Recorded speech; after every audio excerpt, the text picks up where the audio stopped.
Okay. I have to tell you that the readings today are not easy to digest. Yes. They are, Especially the first reading. all of us, we have to see what we can do with that. So let us say a word about the first reading first, from the book of Ecclesiastes. Okay, I'll tell you a little bit of the background of the book, okay? There was a time in Israel, the year between 300 and 200 before Jesus, when Israel was conquered by the Greek and then the Romans. And little by little, the culture, the ideas of these cultures, Greek and Romans, especially the Greek culture, influenced very much the people of Israel. And they had values that were very different from the ones of the people of Israel. Among other things, what happened during these years is what the people were basically in a moment of relaxation, a lot of rich people around. They had no big problems. Of course, the poor were always there. And they were just preoccupied with incrementing their wealth. Remember that we are 250 years before Jesus. So, the book of Ecclesiastes, the other name for the book of Ecclesiastes is Kohelet, from the Hebrew.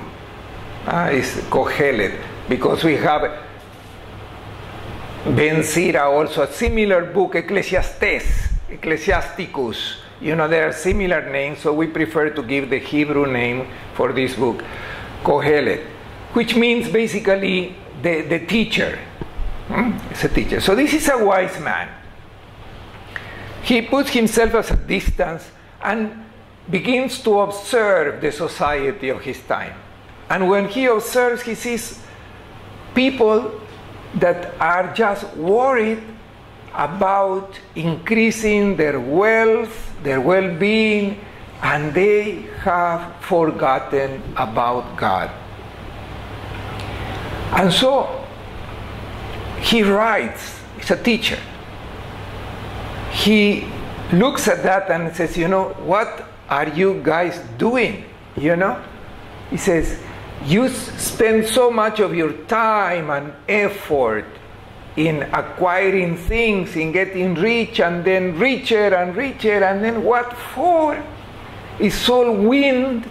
Everything passes. One day you will die.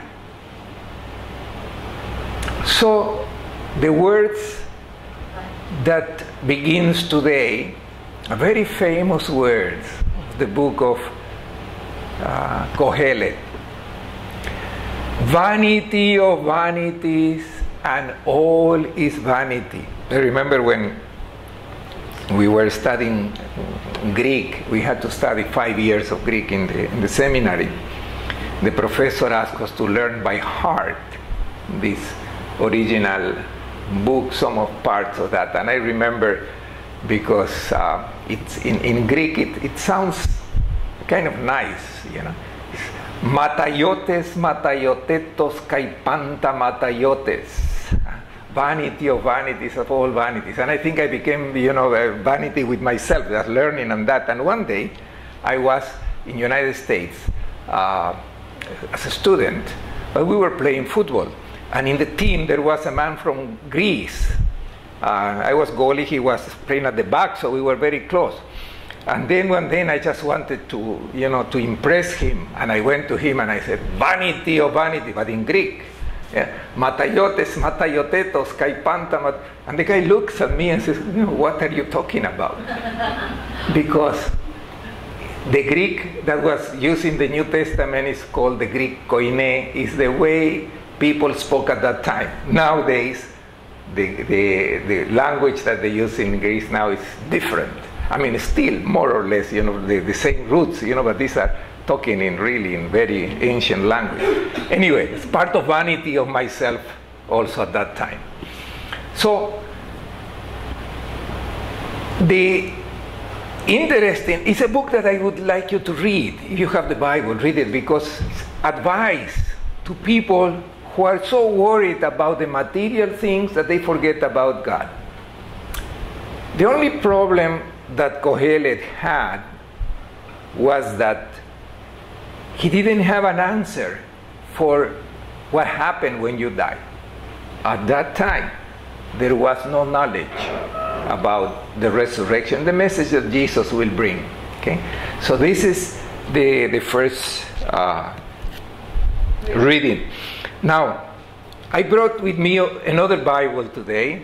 It's called the Message Bible. This is not the Bible that we use in the Mass, but it's a Bible that we can use for Bible study. That is what we are doing here. And the typical thing about the translation of this Bible is that the Bible in contemporary language.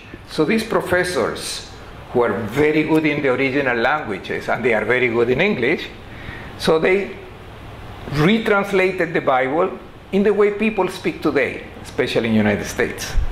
So, vanity of vanities and all vanities, right? That is what it reads, the text there that you have. What does it say here? Let me read. Smoke, nothing but smoke. That is what the quester says. Instead of the teacher, it says the quester. There is nothing to anything. It is all smoke. What is there to show for a lifetime of work? A lifetime of working your fingers to the bone. You see, it's a little bit different, not the way it expresses, but the idea is the same. What's the point of working your fingers to the bone if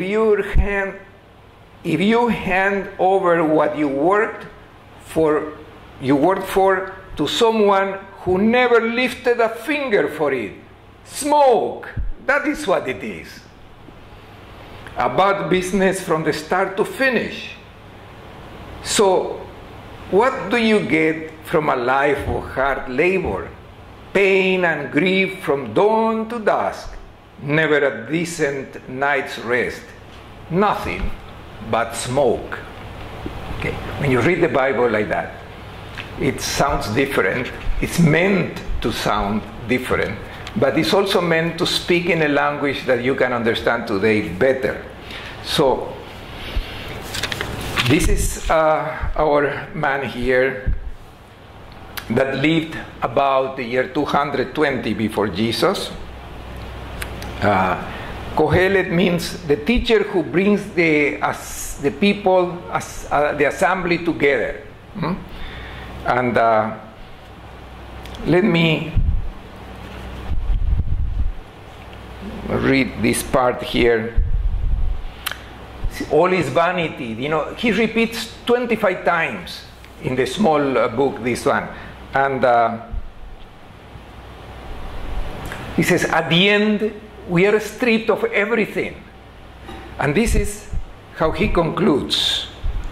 Verses, chapter 5, verses 14 and 15. And we have repeated in many sermons these words. It reads like this. Naked, he came from his mother's womb. He returns as he came, naked. Nothing of the fruit of his toil is he able to take with him. That too is a grievous evil. As he came, so he goes. So what did he gain from chasing the wind? Strong words. So as you see, Kohelet leaves suspended the fundamental question about the meaning of life. something that we have asked ourselves many times. The answer can only be found in the gospel, as we know.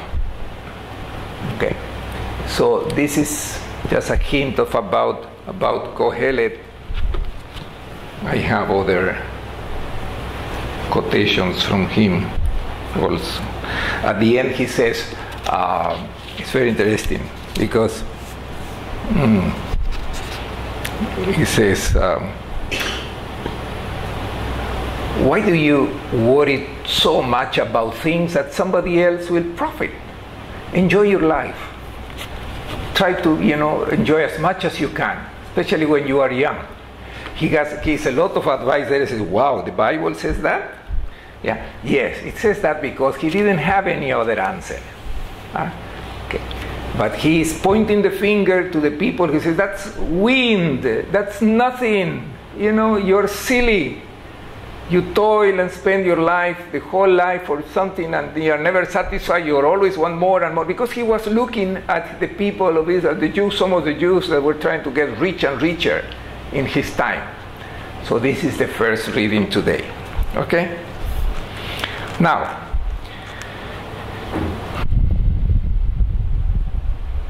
the Colossians that some of you have chosen also, some words from the letter of Paul to the Colossians. It's very important. Chapter 3.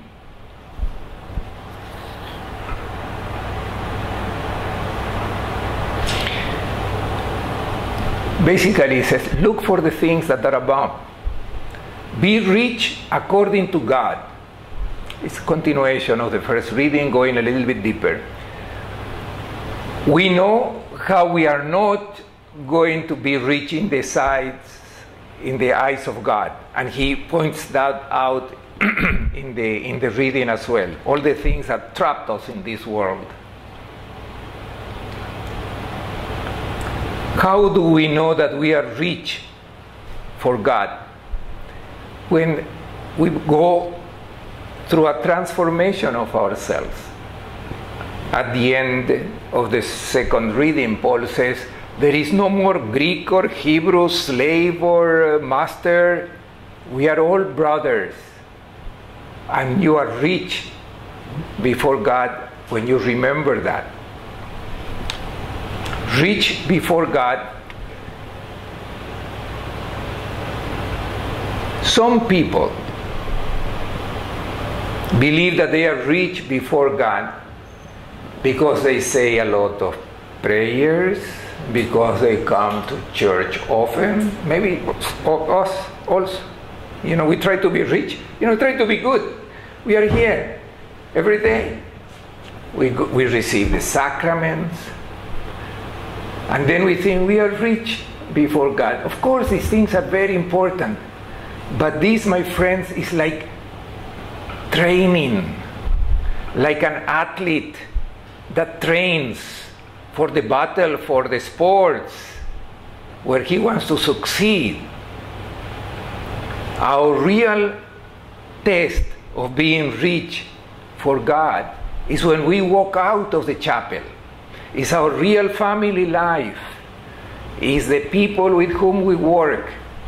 It's the reality that we find outside. For that we have to be prepared like an athlete. Of course, it's very good. We need to prepare, but we are just, this is the appetizer. The main course is when we go out. Okay? We need the strength. We need to, build up our muscles, spiritual muscles, to be rich before God. Because this is just training. We are going to be put to the test when we walk out. We cannot succeed there being rich before God unless we have some training. Like no athlete that is preparing for the Olympics these days is just going to, just relax and eat what he wants and she wants, and every day they will be training hard. It's the same for us. This is the lesson of the second reading. So to be rich before God. And it connects also as well with the gospel today, that is from Luke chapter 12, verse 13 to 21. And you have read the gospel, right? So it is the story about a rich man. You know, I suppose in any family there are always some bickering between brothers. You know, they love each other, but there are, you know, sometimes, you know, we're fighting among brothers. It's normal.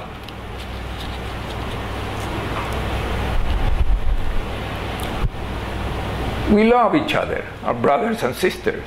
We really do. Until when? Oftentimes, until the time of the inheritance come.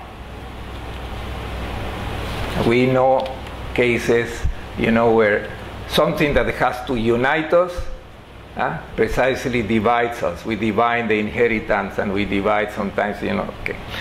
I would like to share with you a personal experience, if you allow me. It's about inheritance. And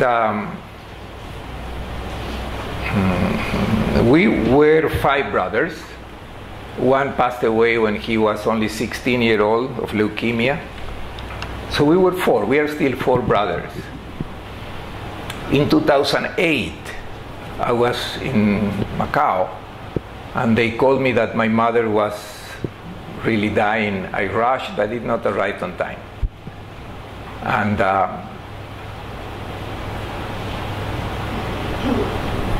what property our family had, they were very poor actually. You know, my father worked a lot all his life, and he built a house practically by himself. A house that, you know, 30 years earlier was a nice little house for the family. We all grew up there. But then when the passing of years, the house is very solid, but it's in a good place in town, so it had some good value for that town, for that small city where my family lives. Our brothers, my brothers are really working hard, the 3 of them. 3 of them are married, but one of them really lived all his life very, very poor. He really had practically nothing. I would not exaggerate even today if I tell you that all his belongings can fit in one suitcase. He doesn't have anything more than that.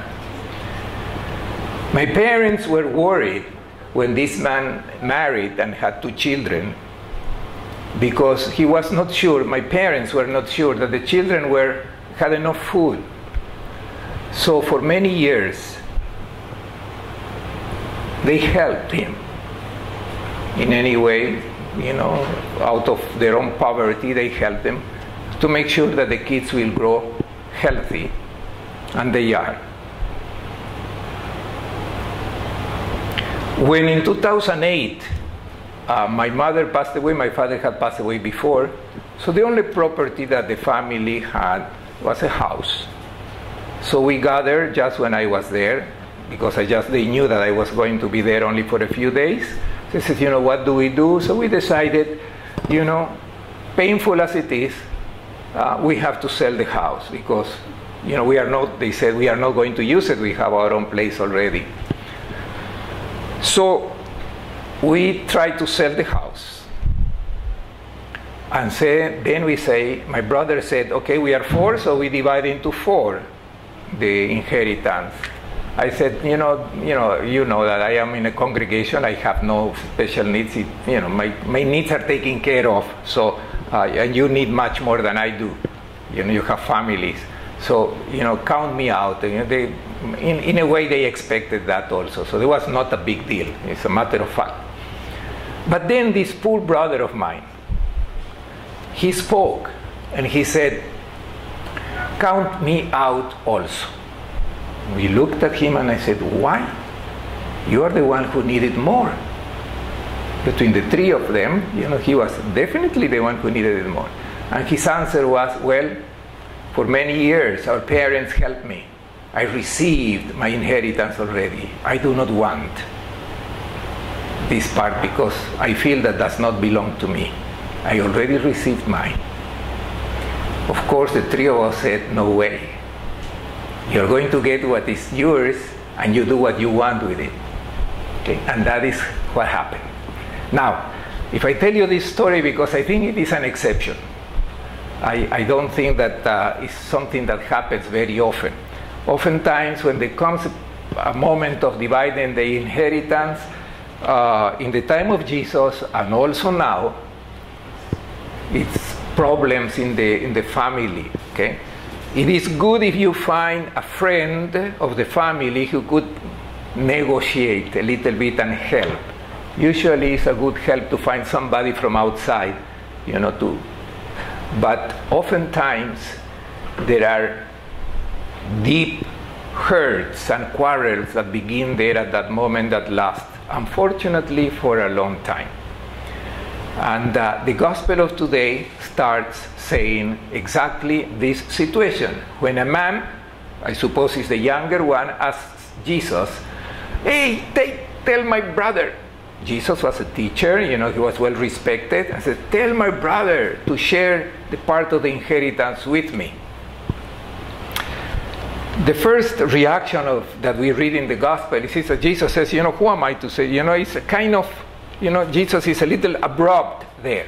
But we have to understand that the rules about dividing the inheritance in the Bible were very clearly placed in the first books of the Bible. Basically, it said this: the elder brother gets 3/4 of the inheritance, and the rest of the brothers 1/4.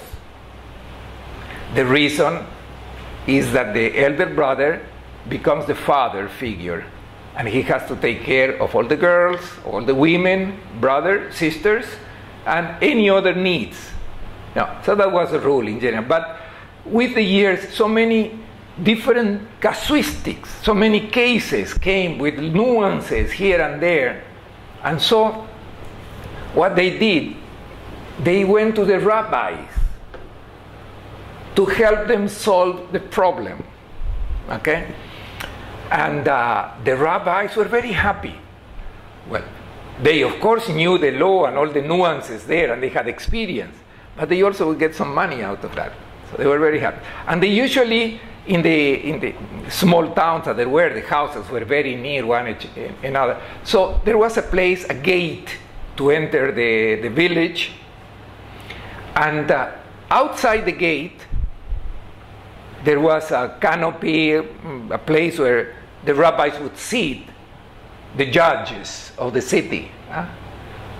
Also, you will hear in the gospel some Sundays from now, this poor widow that go to the judge, please do justice to me because, I'm not being, and the judge was, a bad judge says, I'm tired, fed up of this judge. The judge was sitting there, in that place, outside of the city wall, so to say, a little place there. So this is where the rabbis would sit and would administer discernment for the people. And of course, they will charge. But Jesus doesn't want to enter into casuistics. Never. Jesus goes to the root of the problem. That is what he does. Okay.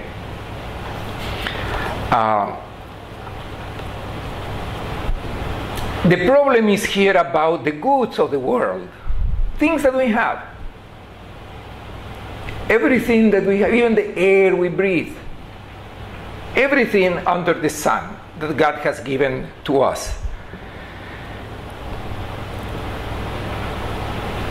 Bottom line is this: the goods of the world do not belong to us, belong to God.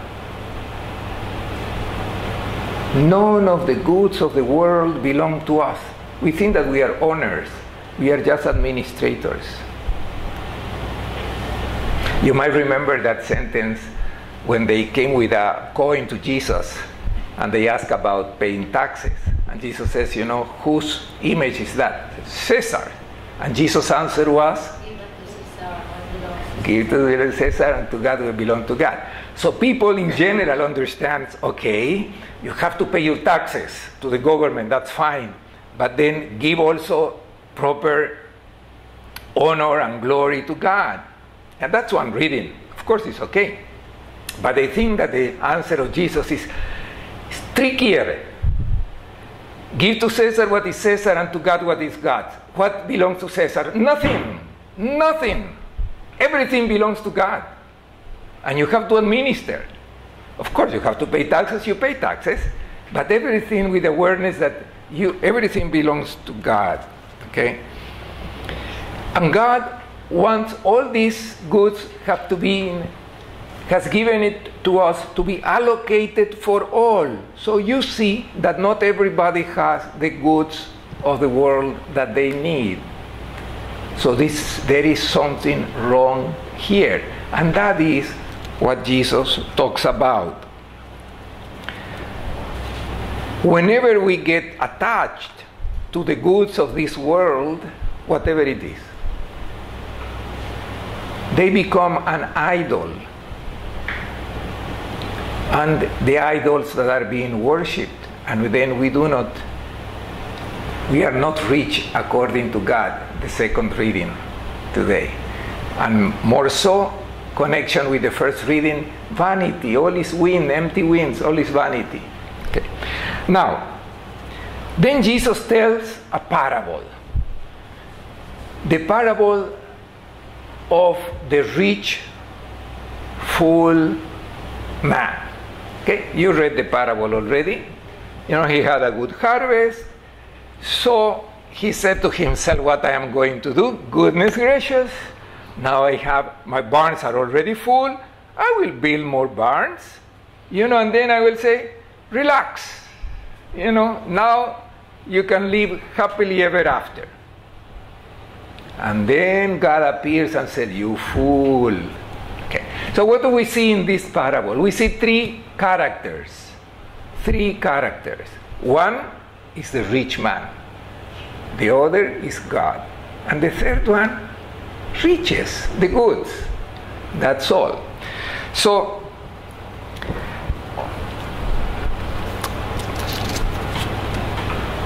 listening to this parable, we wonder, this man who appears to be so happy with with all the things that he has now. The harvest has been so plentiful. So we ask ourselves, what about his family, his wife, his children? What about his neighbors? What about his workers? The answer is, he has no feeling for people. He only has feeling for his possessions, for his riches. So we feel sad for him. Because bottom line, he's poor, he's unfortunate, he's a madman. Something in him is broken because he has no inner balance. He has lost the orientation of his life and the meaning of life. So he enters in the parable, he enters into a monologue. He speaks to himself. And in this monologue, there are 50 words.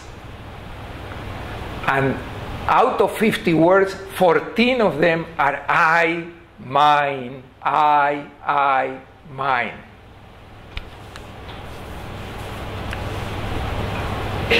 And then comes God, who asks for an account of his life.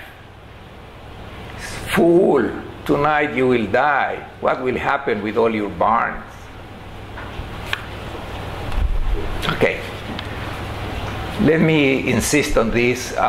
We might get the idea that God is waiting for us to do something wrong just to say, hey, you did something wrong. This is a story. This is not the main point of the story. This is just a story.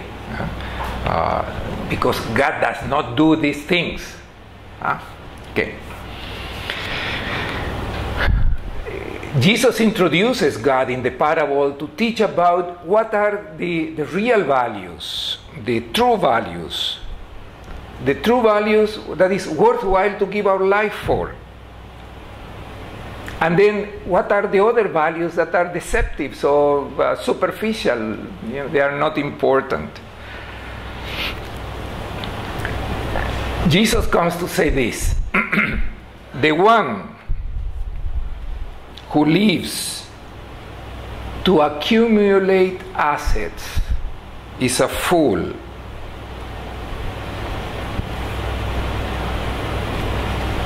So let me pose the question then. So, is wealth something bad? Jesus never said that. Jesus never said that wealth is bad. He says, it's very difficult for a rich person, for somebody who is attached to money, to be saved.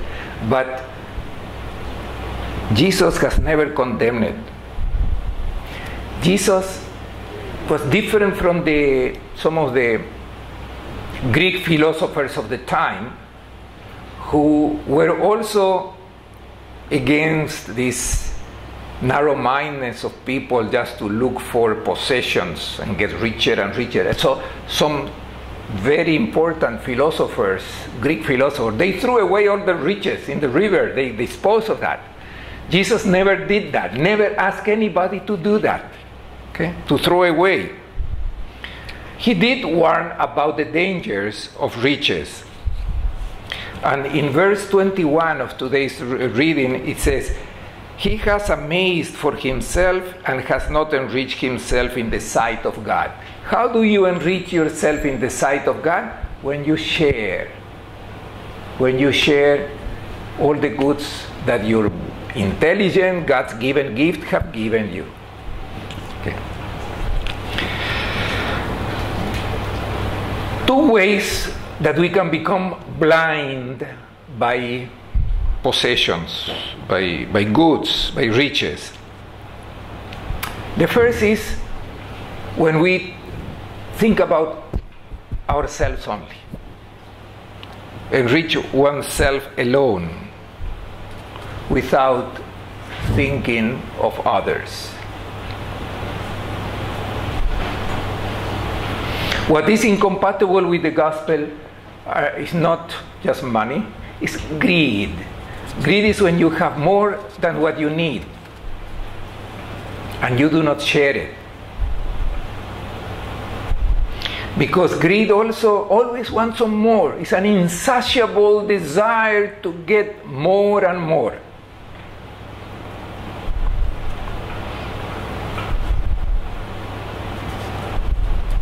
This is the first danger. We become blind and we forget about others. The second thing, second voice, the one who is attached to riches actually has moved God out of his life. He has replaced God with an idol.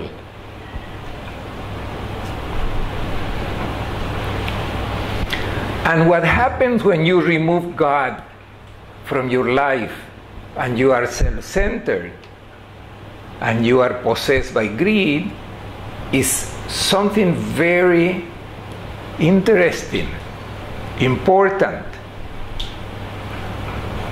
Is the removal of the thought of death. These people do not want to be talked about death. They think they are going to live forever. They think that they will have time to enjoy all the riches that they have, and they have accumulated for 10 lifetimes. But they are going to die, like we all have. So in the past, people were afraid of death because the lack of knowledge, they didn't have the medicines, Nowadays, we know about that very well. So we should be afraid maybe of pain and suffering, but a Christian should not be afraid of death. Those who have their hearts in avarice and greed, and therefore have put God aside, they don't want to hear about death. That's why the parable says, "Fool, tonight you are going to die." So what is it that we take from this life. Naked we have come, naked we go. We only take what we have done for others. You know that is, we sometimes talk about the 3 T's, letter T. That's time, treasure, and talent. Okay? If you use your time, your treasure, your talent for others, you'll create fraternity, companionship, love. This you will take. The rest, you are fooling yourself, because naked you came, naked you will go, and you will go faster than what you think. So, it is very important for us to think about the thought of death, because we are coming from God and we believe that we are going to God, and we take the best that we can. How we have used God's given talent to us for others. Now, we are talking about the rich, and here it's very, tempting to say, oh, I know so many rich like that. There are 3 fingers pointing at you. You don't need to have a lot of things, a lot of talent, a lot of time, a lot of treasure, money. It's the way you feel attached to it. Because there are poor people also, they have little money, but they have the heart of the rich.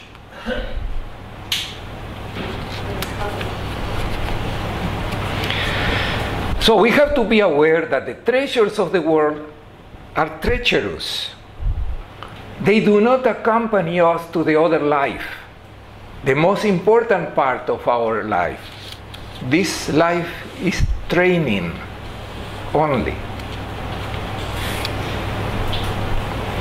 Let me read a couple of passages from the New Testament, not in today's reading, that can give a little light here. The first is from first letter of Paul to Timothy, chapter 6, verse 7. It reads, "For we brought nothing into the world, just as we shall not be able to take anything out of it."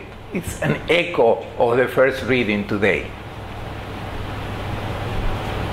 And 1 Timothy chapter 6, it says, "For the love of money is the root of all evil." You say money, you say possession, you say, attachments that you have. What is the alternative? Well, the alternative is, when you read with these eyes the parable and the gospel today, it's very simple. It's to leave the excess out to be used by those in need. It's hard. It's not easy. There are not easy answers. I cannot put my hand in my pocket and give you, this is the answer for you, and you have to find your own. But you know how you are going to be judged.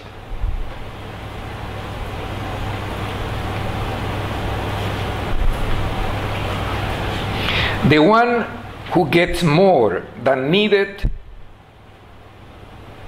corrupts the plan of the Creator, because the Creator has given us all the goods of this earth for everybody.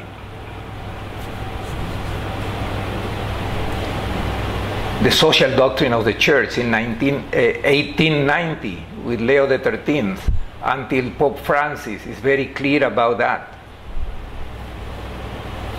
The responsibility that we have for our brothers and sisters, for justice and equality. So, another conclusion, death should not be scared for a Christian. Yeah, diseases and pain, we can be scared of that. But death is our entry into God's heart, into the presence of God. How do we prepare for that? The only thing that we can bring after death is the love that we have given and we have shared.